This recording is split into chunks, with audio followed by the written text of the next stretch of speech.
Okay. So, good evening, everyone. So, I'm Koteshwar.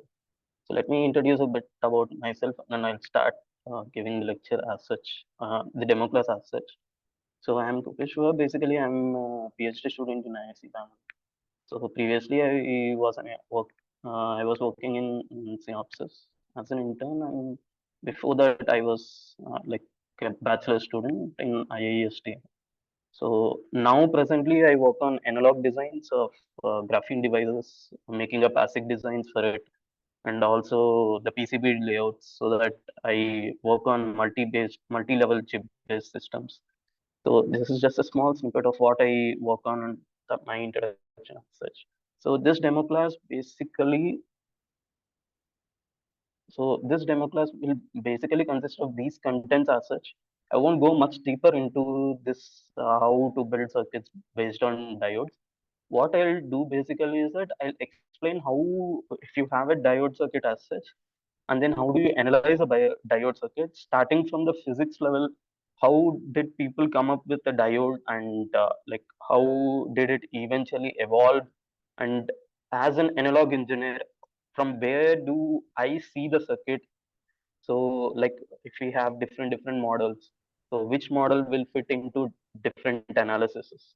So I'll be thinking in that perspective, and I hope the listener will also get to understand how should an analog engineer or an analog design engineer should eventually think about when you are solving a circuit.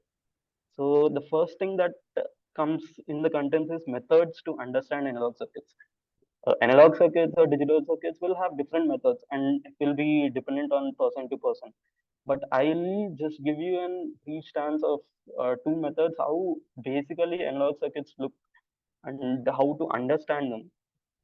Might be it's the same logic around the digital circuits also, but I'll be talking with how a practical analog ASIC chip is existing, like ASIC chip exists apart from the digital ASIC. You see a lot of transistors around, but in analog, you know that there will be transistors itself, but it won't be of memory type. Like you won't have inverters everywhere. You'll have buffers, you'll have amplifiers, you'll have a lot of things. So I'll be just trying to understand from the perspective of understanding of them. And then, as far as the contents to the demo class goes on, it will be like the first thing would be that in order to understand the PN junction or the diode, basically a small part, small semiconductor physics about what is drift current and what is diffusion current in semiconductors. I won't go much deeper. Just to make an glance about what are those terms and how do they eventually come up into a PN junction when as an analog design engineer eventually start listening to it or start to analyze the circuits on it. And then we will be going to a PN junction. What is a PN junction and how the current equations to come up? I won't be theoretically deriving everything. I'll just give you the finalized result, which is expected by an analog engineer to be known. And in the PN junction, basically, we have two models where the three models basically where uh, an analog design engineer chooses so that it fits his perspective of understanding the circuit. So we have three models. One thing is, an first model that we see is the ideal diode characteristics. So that will be everyone might be knowing it. And the next thing is constant voltage model, and the third thing is exponential model. So the exponential model, I think it needs to be explained very aggressively if you are starting with the course. But as a demo class, I won't be going very deep into it. Just a comparison of what is constant voltage model, and what is an exponential model. I just try to explain them and how to solve. This demo class is basically introduce a PN junction and how the circuits look like, and how do you take the three models and then understand the circuits around it. So one of the method, so uh, this ASIC chip that's there available over here, it's actually developed in a lab. So you see all of them are basically unity gain buffer. You'll be loading its high bandwidth auto zeroing amplifier buffer and bias generators and Hall sensor with coils, SC spinning current demodulator. So you don't have to worry about them. I'm just trying to understand. You won't have any doubt anything what is SC, what is AZ. You won't have any doubts in that. and it's a digital course, so that you have mixed signal systems over here. So this is one snippet of what we had done, and the other. So if there is an analog engineer, so if he first an experienced analog engineer, if he first sees this circuit, so what he even if he sees the as he first what he sees is the what are the partitions available. Okay, I have a DSC, I have a bias emitter, I have a demodulator, I have a buffer and an amplifier. Okay, so then what do basically amplifier consist of? Then what is the architecture the amplifier is having? What is the type of amplifier? Is it an transimpedance amplifier, transconductance amplifier? What kind of it? So as a small snippet, I will make you understand over here as a DAC. So we have a DAC available here. It takes up a huge area, but that's okay. So a DAC usually, if we go on to a system level understanding, so we have this system, and how does a DAC work? It is an like two partitions, so that the frequency of operation is increased. I won't, you don't have to understand this, just that you consider it as to be like folding processes. Uh, in order to increase the speed of DAC, two parallel DACs do work. And then upon now we know that a DAC is there, and in that DAC, this is what DAC logic is. So upon seeing this DAC logic, so what is this embed MSB DAC is looking like? It looks like something like this. So we have come to an end where an experienced analog engineer can understand what is the circuit doing. So he knows what is a decoder, and he knows what are these capacitors doing, and then what is this VREF, and what is VOD, and the K-bit LSBs and the sub-DACs. So from the experience perspective, he tries to look at from the perspective of top-down approach, where it is overall systems perspective plus the circuits perspective. So you understand both of them at a time. The next thing that usually comes up in mind is that, so if I'm a beginner, then it's not possible for me to understand, okay, DSE is there, but what is DSE? Then you try understanding this, then you try understanding it, then, and then you understand what is a decoder. So it takes a lot of time to understand, go to the like if you have learned ABCD, then you'll go to understand what are the bigger terms. But if you first see the bigger terms, then it's much difficult. If you don't know anything, then you will be like confused of what you are trying to learn, and you will lose interest. So keeping in that mind, then we have to understand the circuits from the physics perspective, so that from a bachelor student, he knows what is physics, and then from the circuits perspective, he'll be matching the requirements of an experienced analog engineer, so that they match the frequencies of understanding. So in the bottom up approach, what happens is that you go deeper, not much deeper as ki what is an electron, what is an atom. That is there in 10th class and 11th class. That's enough for us. So this is there, and we have an N type and a P type, or some semiconductor is there.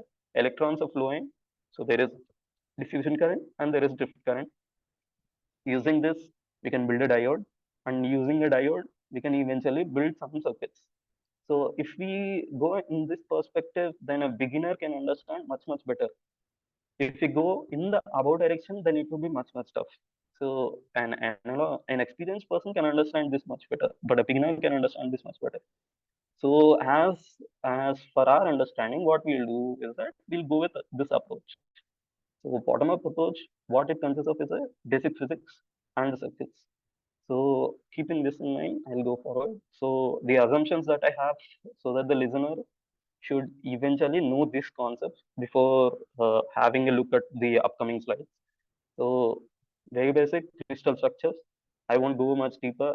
I won't go apart from silicon. If you know how a silicon looks, and it is a band gap material, that's what I expect. And charge carriers in silicon, there will be electrons and holes.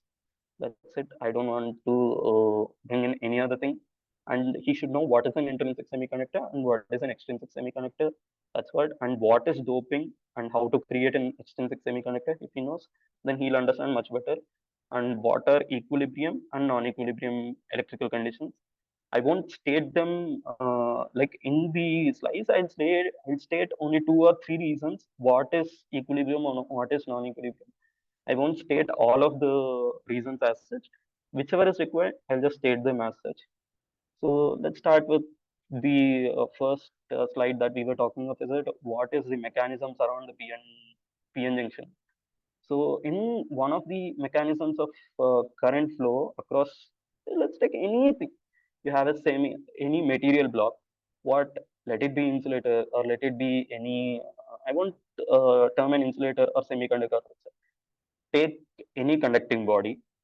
Now you apply two voltages across it, or take a pencil.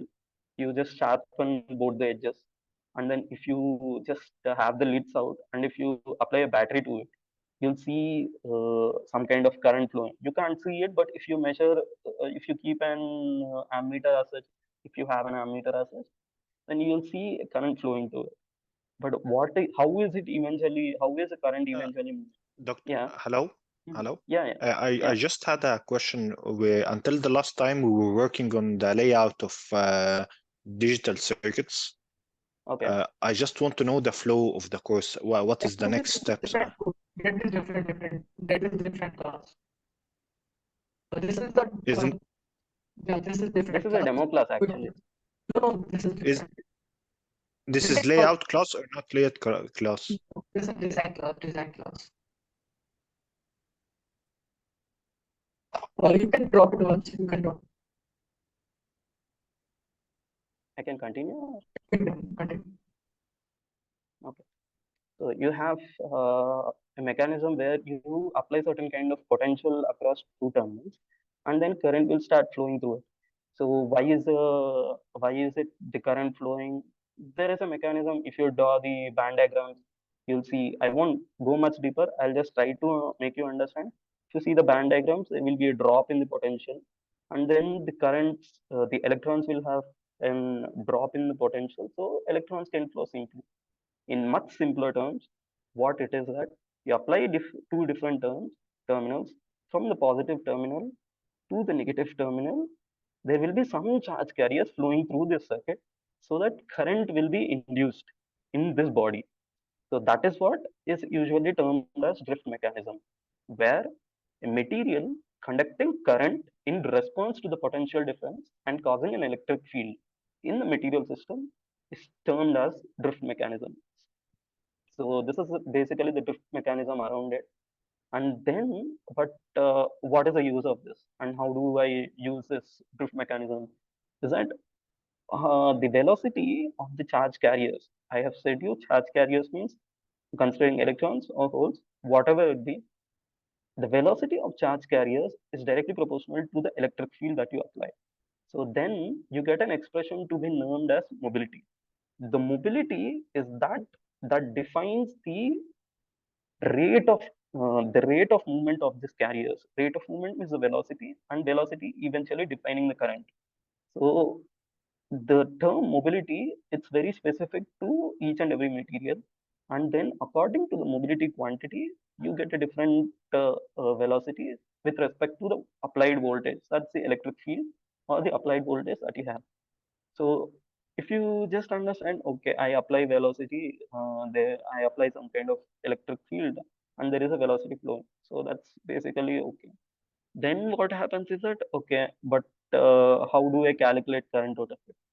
So if you want to see how the current is coming up as an expression, is that I would better suggest you to uh, take some semiconductors book and try to understand how these two things are linked up. If I start going in, then it would be semiconductors session. So I don't want to deal with that. So then if you just try to understand, so what is the current flowing through?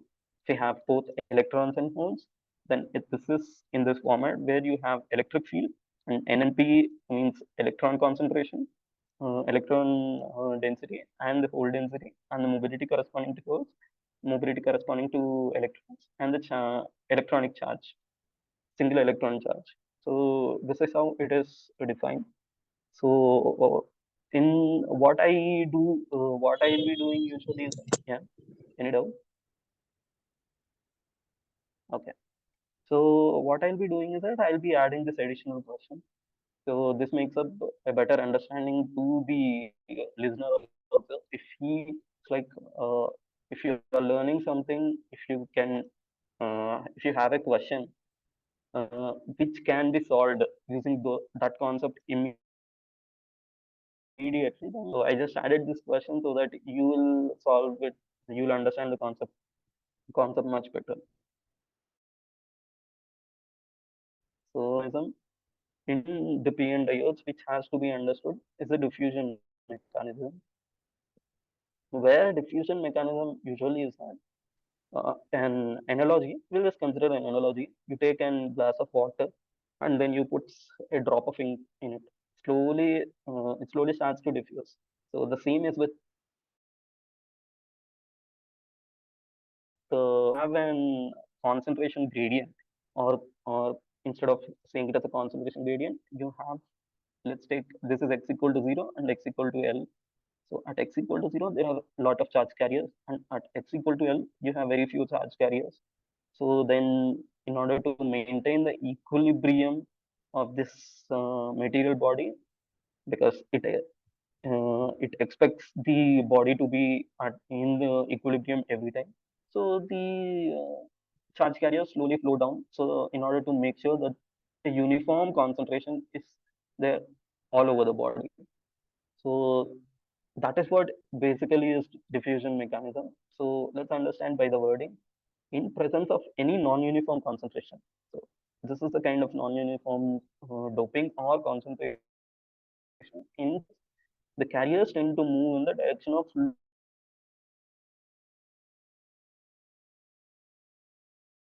low getting and slowing down. So there will be an restriction. So the current flow, I is the current, and dN by dx is the slope of the non-uniform concentration as such. And then if you see this as an expression, and you now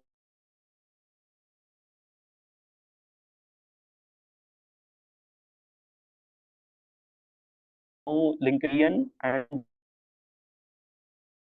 dp at proportionality constant, you can consider it proportionality constant. So you can consider it as some proportionality constant where n is and q is electronic charge. And then we understood, okay, there are two mechanisms. So how do I use it? Then we go into basic PN junction in equilibrium. But what is equilibrium? So equilibrium conditions with respect to electrical connections are that if you have a body and the temperature variations across the body are zero, means it should like the temperature be infinite also, no problem. But the variation shouldn't be there. It should be constant. So across the device, the variation should be constant. And also like uh, and the other thing that I consider is that the external terminals are open, means I don't connect any electricity or temperature or any linking like any external force to the system, so that its present state of concentrations don't change.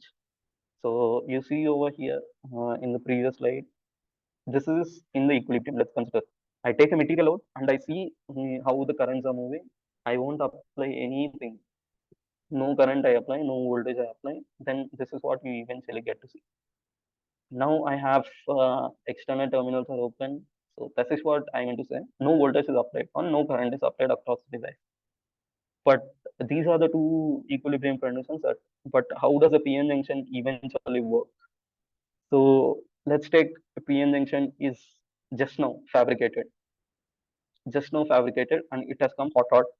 Now we have N and P on both the sides, but we don't, these are two independent mediums as such, which are completely independent of each other.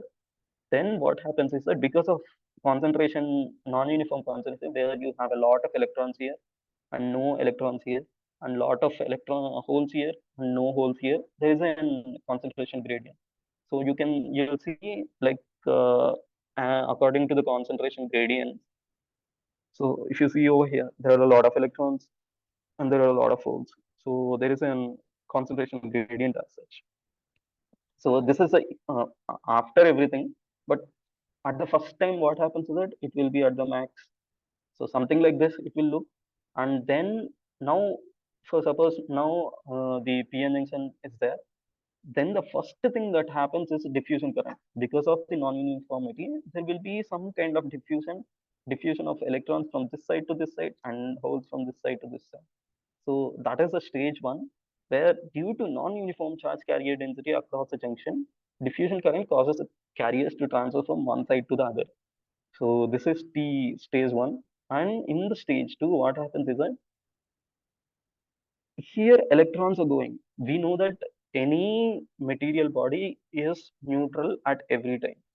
So if there is an charge carrier or a free electron there here, if it is being left, means what happens is that there is an ionized charge. So means you take out electrons from an atom, then it becomes a positive charge. The same thing. So you remove an electron from here, and you get an ionized atom, not a whole ionized atom. So that ionized regions are formed across the junction. So that causes an electric field, because you know that when you have an positive charge, so there will be electric field emanating from this in all the directions according to electromagnetics. And you have a negative charge over here, so the electric field will come into this. So you see an effective electric field across the junction. So this is making up an like something like an invisible electric field, which is not applied to the system, but it is coming into picture. So this is the stage two. So ionized atomic region left at the junction due to the movement of non-uniform charge carriers creates drift current due to the induced electric field. So this is not an external electric field that's being applied. This got induced because of the movement of non-uniform charge carriers across the junction. So this is the second stage. Then the third stage, what happens is that there will be a stage where the drift or the non-uniform charge carrier density are slowly going in from one side to the other, and the electric field is eventually causing. See, a hole is they try to go from here to here, but an electric field is this way, so it tries to push this way. So they are in the opposite state. So there finally it comes to an equilibrium condition such that electric field is so strong to stop the diffusion currents completely. So there won't be any drift after a certain point of time. So there won't be any drift current from one domain to other domain, and that will be completely cancelled by the drift or the drift mechanism. So what is this is that you can use these expressions, and so we see that there is certain kind of electric field. So if we try to calculate the effective voltage that is creating this electric field, we see this expression. So I am not going to go under this calculations. So we just get to know that okay, there is a V naught there. This is an equilibrium voltage invisible to us, and we can't measure it as such. So then we have this, and then comes the non-equilibrium condition. So now one of the non-equilibrium condition in electrical circuits is apply voltage. So in this is for the forward bias and this is for the reverse bias. So let's consider under reverse bias, we apply certain kind of potential across the domain. Then because of a positive voltage applied here, we see that an already existing electric field is in this direction, and upon it you are applying a positive potential here and the negative potential here.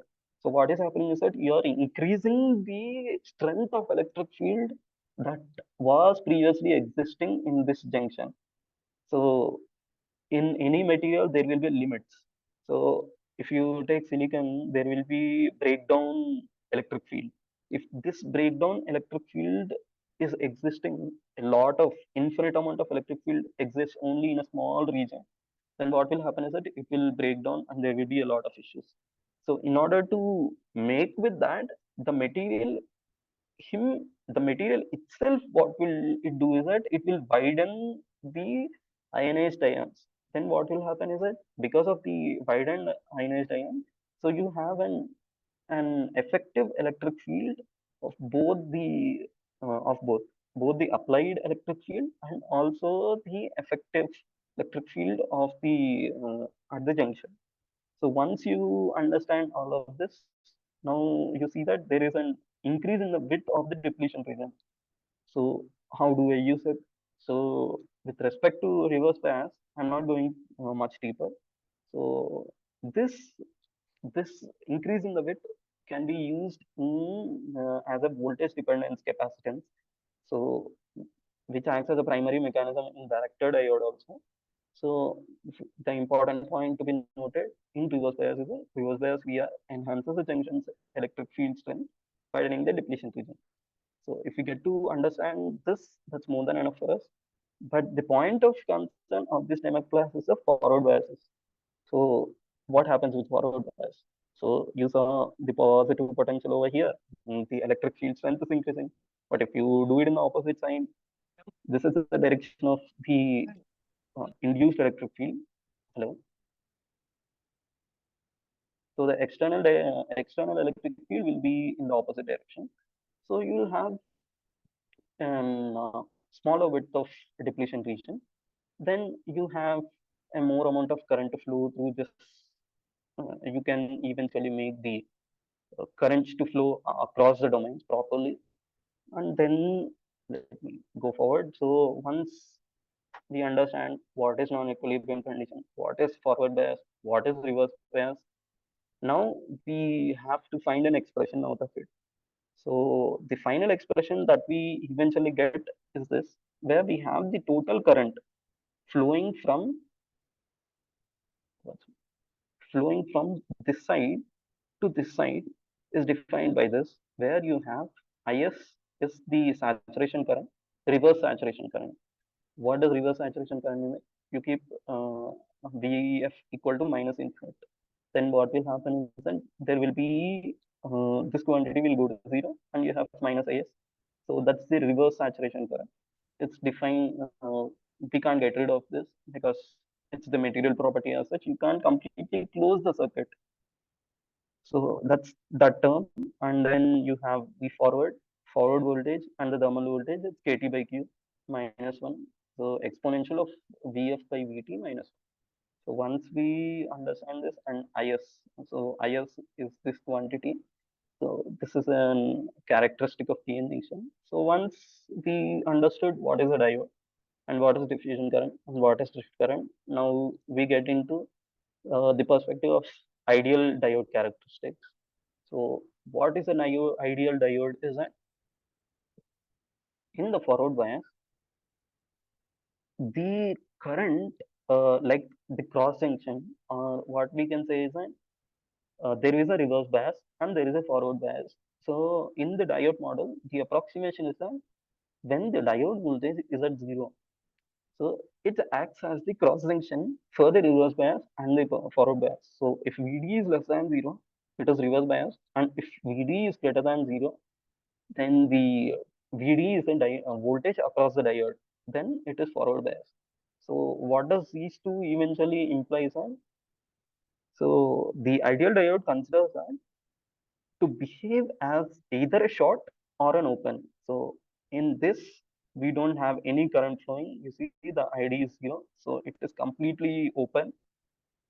And you see here, so it's infinite current. So you take every point here, it is infinite. So you have infinite amount of current. That means it's a short circuit. So, but uh, you have this region. So in practical circuits, we have like if you have a voltage source that's directly connected to the diode, then voltage source can eventually give you infinite current. But you don't have an ideal voltage source, then what happens is that it can't give you infinite current. So then we have two observations around it. So we can't take the infinite current finally in our circuits. So what is the operating point at this cross junction? Is it zero infinite or zero finite? when to consider 0 infinite and when to consider 0 finite is this observation 1, observation 2. Observation 1 says that if VD exceeds 0 even by a very small amount, then the diode turns on. That is what is being reflected here. If VD exceeds 0 even by a small, the diode turns on. But how much is the current? And conducts infinite current. What is the provision? Provided the circuit surrounding the diode can provide such current. So what is that circuit that provides such current? If you have an ideal voltage source and just a diode across it, then you have infinite amount of current flowing through it. So this is one important point to be considered. There you have R equal to 0 and you get I equal to infinite. And the second condition is that if the circuit contains only finite currents, then you have an operating point where at VD equal to 0, I equal to 0. So this is where I equal to some finite value. Instead of some 0, I considered R equal to infinite and it came out to be I equal to 0. If I consider R equal to finite, then I get I equal to finite. So these are the two extreme values as such. So these are the two approximations, two observations that we consider at the operating point of the cross section. Then we see, so now as of now we have seen, okay, so now I have understood what is the ideal diode, but how do I implement it? If there is a circuit, how do we eventually get to analyze the circuit? So the first point concept is a very small thing. You have a voltage source VA applied, ideal voltage source, and you have a diode 1 and an R1 that's connected. So the analysis in the ideal diode characteristics is that you do it in two steps. One is guessing the diode's operating region according to the understanding of the circuit. Either it is on or off. Then how do you finally say that the guesswork that you have done is correct or not? So in order to validate that, what you do is we consider the opposite operating region and try to analyze the circuit with that operating region and reach at a conflicting result. If we reach at the conflicting result, that means that the first assumption guesswork was correct. If we if we don't get to a conflicting result, that means that the first guess point was wrong. So we have to again go with some other assumption and then try to solve. So let's consider this circuit. So I'm starting from VA less than 0. So what I postulate is that at V less than 0, the diode is off. So if I apply negative voltage, so the diode is off. Okay, this is then a good guesswork because you make the diode to be at in the reverse bias. But now I have to make the opposite operating region guesswork. So I consider D1 is on in the case of this terminal being at higher voltage and this terminal being at lower voltage. So then what happens is that in this case, the current flows from cathode to anode. So this terminal is cathode and this terminal is anode. Anode means P-type connected terminal and cathode means N-type connected terminal.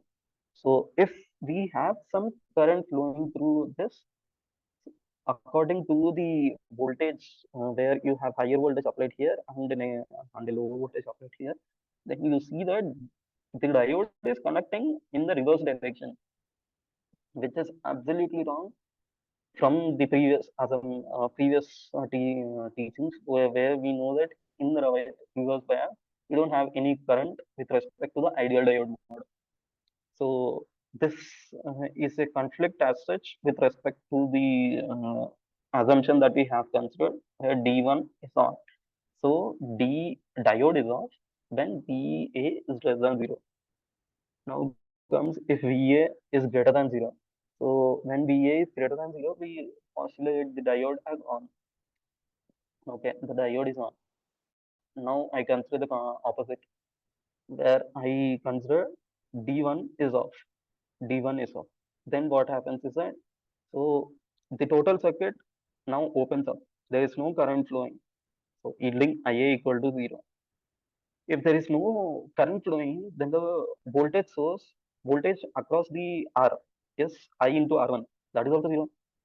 But there has to be KVL, if you eventually consider all the voltage drops across this closed loop, then you should get 0 volt, which means that VA plus VD plus VR1 equal to 0.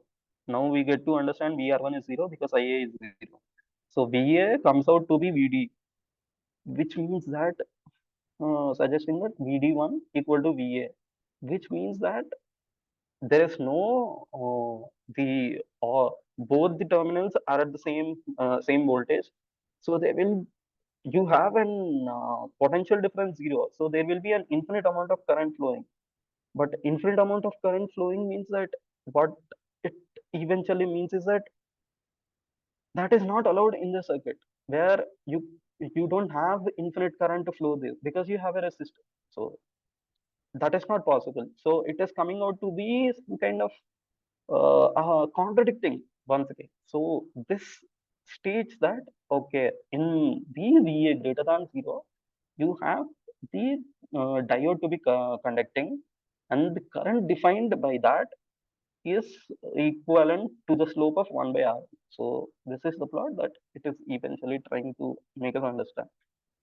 So now, so it's the same kind of understanding where same circuit but in a different stance, where you have Vout defined across the diode. So now it is set to plot Vin versus Vout. So I consider Vn and R1 and D1. So if you go through, if I consider Vn as a negative, so if I consider Vn less than 0, then what happens is that, let's assume this is is uh, diode is open, because the current will flow through this. So what happens is that Vn, as there is no the closed loop current is 0, then we have Vn equal to Vo. So the slope is 1. Now if I apply Vn greater than 0, then what happens is that at the positive or the anode, we are applying greater voltage with respect to the cathode. So the current starts to flow, and the diode eventually acts as a 0 voltage. And now you have certain current flowing through this defined. Should I wait for? Okay, class. So I'll start. So sorry for the inconvenience. Then if I apply a negative voltage if I apply understood basically. So if I apply a positive voltage, then the diode will be shorted. So we see that the Vout is 0 voltage across this because there is no resistor, there is no current flowing. So you get Vout equal to 0. So that is what this plot is eventually trying to make us understand. So now what we see is that is a constant voltage model. This is a little tweak in the ideal diode model, where you have the exponential, like the next model that you have, it's a little resembling with the next model, eventually being termed as exponential characteristic. So I'll explain this in the upcoming slide, the what is weak function of the device current and what does it eventually try making us understand. But first, look at this picture. So what it says is that the diode, until and unless the diode voltage is VD on, I have current equal to 0, and this is in the condition of reverse bias. Upon crossing the point of VD on, it is considered as a forward bias region. You'll have infinite current again. So the only tweak between the ideal diode and the constant voltage model is that from the 0 volt of cross section point, it's now moved to VD on. So that's the only thing. Now we have a final example as such. So where I think this is the second example as such. So now we have to solve this considering both the models, where we have exponential model also, and we have to solve it with respect to constant voltage model also. Now it's given that same circuit, you have a diode, you have a R1, and you have a Vx. But Vx is varying between 3 volt and 1 volt. But in order to make some calculations simpler, I am just considering only 3 volt for now, and I'll show you the respective things to you. Now you have, if you consider KVL equation, what you get is that Vx equal to Ixr1 plus Vd. But how is Vx or Vd considered is that from the PN junction equation, we know that Ix is exponential of Vd by Vt, and we just remove the -1 term, just neglect it, and then we get Vd equal to Vt multiplied by ln. Ln is a natural log because it's exponential. So if we bring it to the convert it, then we get natural log and then Ix by X. So what if we eventually keep this Vd here, we get Ixr1 plus Vt ln Ix by Is. This totally makes us a nonlinear expression which can't be solved by hand very easily. So then what we come up is an iterative solution. So iterative solution is much better. So but how do I solve an iterative expression? So these kind of equations are known as transcendental equations. Basically, it's better you do it in MATLAB or Python if you wanted to solve it. If you are told to solve it in by hand, then how do you solve it is that we guess a value of IVD. For now, we are going to guess it at 790 millivolt, approximate to high 800 millivolt. And then we solve what is the value of Ix because we know what is Vx, we know what is R1, and assumed Vd, we get what is the value of Ix. Once we get the Ix, we put this Ix here, and then we get the Vd. Now you get the Vd, and then you again put it in here, and then again you get Ix. Again you get Ix, again you put Ix here, and you get Vd. So if you start iterating the loop somewhere, you will get to a saturating value between two iterations. That means that that's the final answer of this expression. So in order to show you how to basically, how did I do the approximation set, I considered Vd equal to 750 millivolts, and then I have a current defined, that's a 2.25 milliampere. And then if I use that current over here, and I get a Vd term, I got a Vd term, and then if I finally keep it in Ix, in this expression, and again I get Ix.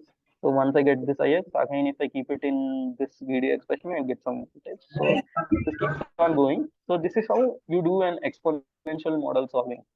But now if I consider just an constant model voltage where it is said that the VD on is 800 millivolt, then we have something like this: Vx minus Vd divided by R1. We know Vd is 0.8 and Vx is 3, so we get 2.8. If you compare the answer between these two, you see very little error. It's in the range of 1 microampere.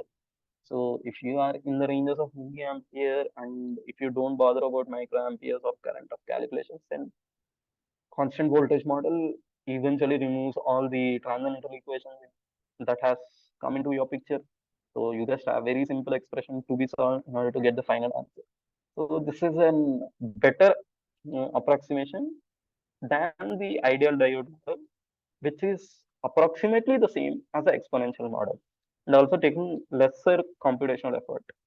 So I just wanted to show you this example, so I compare both the models. Then I have the final example as such. So I have everything now. I have exponential model, I have ideal diode model, I have an constant voltage model. Okay. Now it is said that to assume the constant voltage model and then solve this circuit where you have a resistor voltage divider, but apart from the voltage divider, you have a resistor defined in the reverse direction.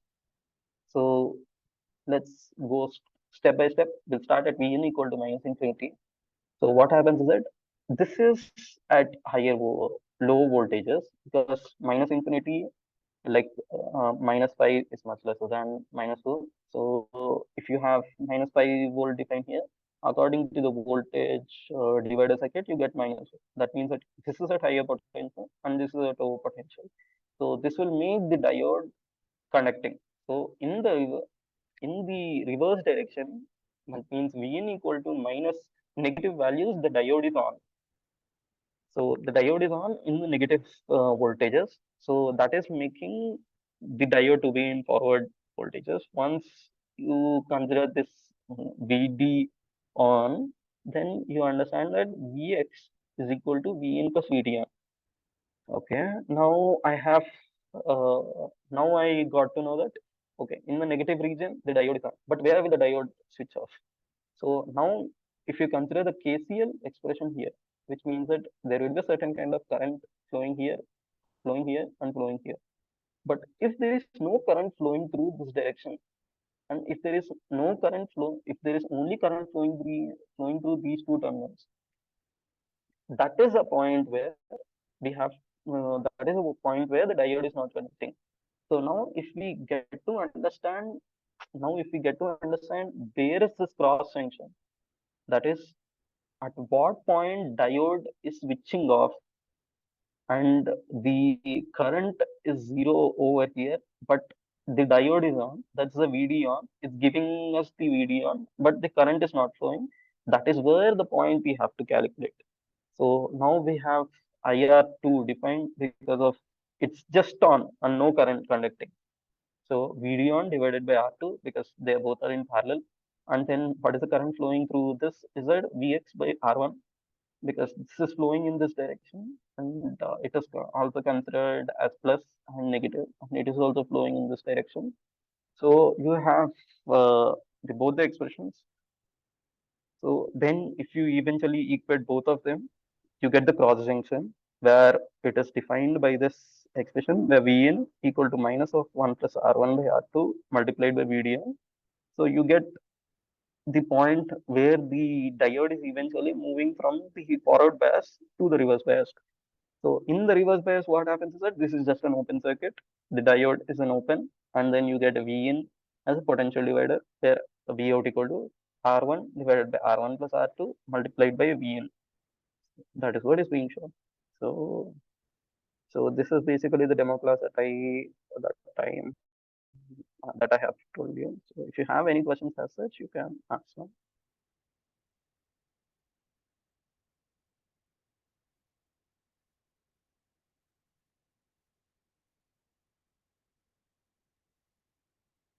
So anything as such, or is it okay, or hello? Yeah, it's okay, right? Yeah, it is over. Yeah. Okay, fine. Thank you. Thank you so much.